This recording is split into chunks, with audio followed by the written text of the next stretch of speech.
All right, this guy we got on the line right now, he's a lot of things. He's an actor, he's a choreographer, he's done music, and now we can add author to the long list of accomplishments. He has a new book called Columbus Short, a collection of short stories. One time, y'all, Columbus Short! Oh, yeah. Thank you, brother. Thank you, man. So, yo, man, like, there is a lot that has happened in your life over the last, 10, 15 years, man. Like, you're somebody we root for, and in my head, I kind of call you the DMX of acting. You know what I'm saying? Like, yo, you show up, you do a good job, some things will pop off, but you get it back together and get back to it, man.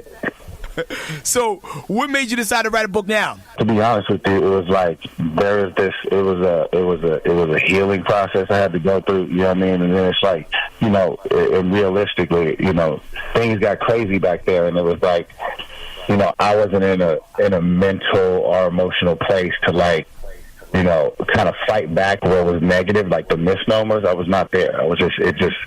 Life was happening too fast, and I wasn't able to process it. So then I think I just went back. I'm like, where did I lose my key? It's like you lost your keys. It's like I got to go back to the beginning, and I think that's when I started writing, and it became this like cathartic process, this healing process. But it was almost like the man Columbus writing for the child and the teenager and the the lost boy type thing, so it was safe, but it was almost still kind of nerve-wracking for me to be like, all right, I'm about to release this to the wolves. You know what I mean? I did, and it's done, and I'm happy that the past is the past, and I'm just excited about the future. You know what I mean? Columbus, this is Angie checking in. I wanted to ask, what were some of the biggest revelations when you were writing this? A lot of things that happen, traumas and things, we carry PTSD, and us as black people, I think we don't do enough of that. We're so used to going through trauma, like major trauma, and then moving on with life like it didn't happen. And then it rears its ugly head in the weirdest, most ugliest possible time. And if anything I want people to get from this book is clean your closets out. You know what I mean? Take all that old stuff out the closet. See what you want to, maybe keep a couple pair of shoes, but throw all that extra stuff out so that you can make room for new, beautiful, wonderful things. You know what I mean? Can you speak to how you're able to separate your personal life and your art, what you create on screen? That's a great question. I sucked at personal life. I sucked at that. They say it takes 10,000 hours to be a master of your craft.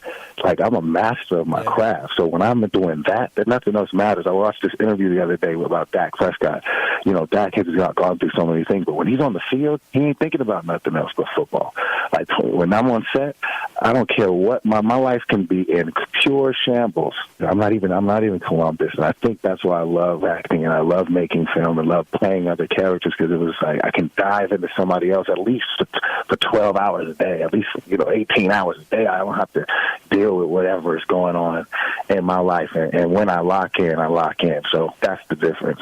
I think some of the best books come from real life and people, touching hell. Knowing what it looks, smells, sounds, and feels like.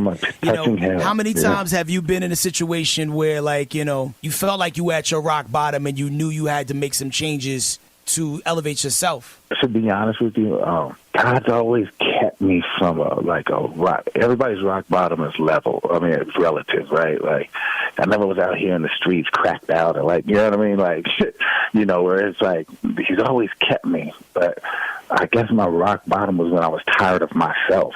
And it was one day where I'm I believe many are called, but few are chosen. And I'm I know you didn't bring me this far to leave me. You didn't just choose me to be great and just okay, you're not great anymore. No.